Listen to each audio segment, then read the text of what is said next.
Hello everyone, I'm Shannon Slatton in Plymouth. Here's a look at a few of the stories making news today. Raise your hand if you live in Robbinsdale. Okay, you're here because you're standing up for Black lives? 3 months after the officer-involved killing of George Floyd. My heart is very heavy. I'm angry and I'm sad. I've seen it for a long, long time. When these lives are stolen, the stories are changed, and then the families are haunted.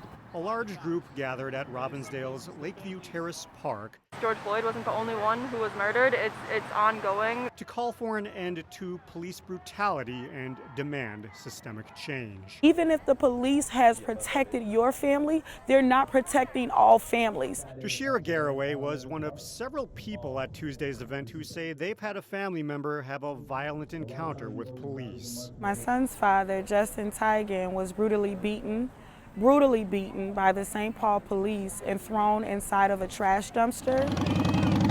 The official account from police tells a different story. Hold up, we want freedom, freedom. But unlike the George Floyd incident, there's no video to show more of what happened. Unfortunately, George Floyd lost his life, but that created a platform for the rest of the families to come forward with the truth about what's really going on here in the state of Minnesota. Black lives, they matter here. Black lives, they matter here. The accusation, according to those gathered here, is that police violence, especially against the black community, is more prevalent than people realize. What you're marching for is the systemic inconveniencing of Black lives. And so although somebody may be late for something, they're not going to die.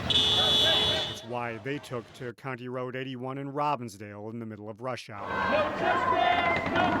The group marched their way to the Robbinsdale Police Department as a way to let city leaders know that they don't want the same thing that's happened in other cities to happen here. Folks don't believe that they need to be shaken up, then they might not be listening to all of their neighbors. I think it's important that we don't go back to the old normal, especially before the pandemic. The new normal that the protesters strive for is a society free of violent run-ins with those charged with protecting and serving the community. My hope is that my child can leave out of my home and he will not be targeted or harassed because of the color of his skin. And keep that in mind while you're here. In Robbinsdale, Delane Cleveland, CCX News.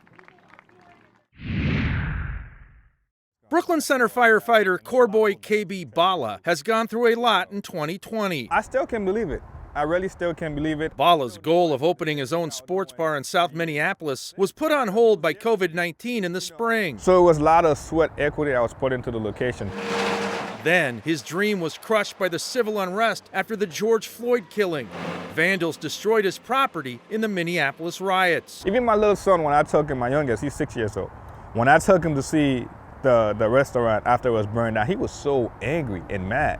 Why did they do this to my dad's place? Like, he was so upset. Bala, however, remains undaunted by the adversity. His story has caught on from coast to coast. Even President Donald Trump knew about Bala's business. He devoted his life savings to building a sports bar. On a recent visit to Minnesota, the president met with Bala and his wife Tawana on the tarmac at Minneapolis-St. Paul International Airport. KB and Tawana, please come up and say a few words, please.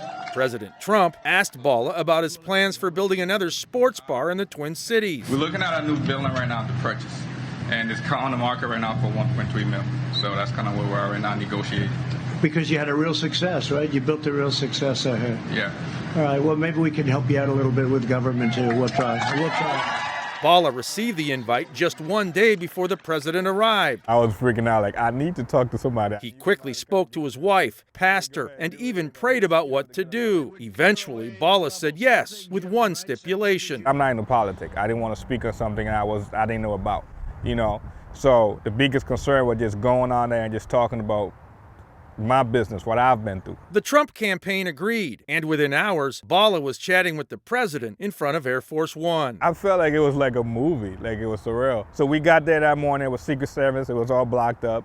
Got to the gate, said my name. I was already on the paper. It was like, oh yeah, Mr. Bala, go in. So I just drove right into the airport. Immediately after Bala's sports bar was burned to the ground, a GoFundMe page was started. More than $1.1 million has been raised so far. I could have never imagined this in a million years. Coreboy Bala is currently scouting out locations for his new sports bar in South Minneapolis. If things go well, he could potentially open it up in the spring of 2021. In Brooklyn Center, I'm Eric Nelson, CCX News. An Osseo area schools teacher got a big surprise from Office Depot on Wednesday. Ann Peterson, a kindergarten teacher at Zanewood Community Elementary School, was awarded furniture, teaching supplies, technology, and tech support valued at more than $1,500. Peterson was selected to get Office Depot's All-Star Teacher Award. It's very important to get all the things that you need, especially in our time of when we flow between models of in-person, hybrid, and distance learning. Now at home, I'll be equipped to have a nice computer to use for distance learning and to keep up with technology. Office Depot also donated free backpacks with school supplies to every student at both Zanewood Community and Fair Oaks Elementary Schools. Fair Oaks Principal SARA LOOBY-MORRIS says it was an honor to be chosen for the donation. It's just a wonderful opportunity for our students and our families to be able to be blessed in this crazy time of uncertainty with not having to worry about school supplies, getting ready for school, just getting what they need ready to learn. Osseo Area Schools was the only district in the state to be selected for Office Depot's Start Proud program this year. Pafu Yang, CCX News.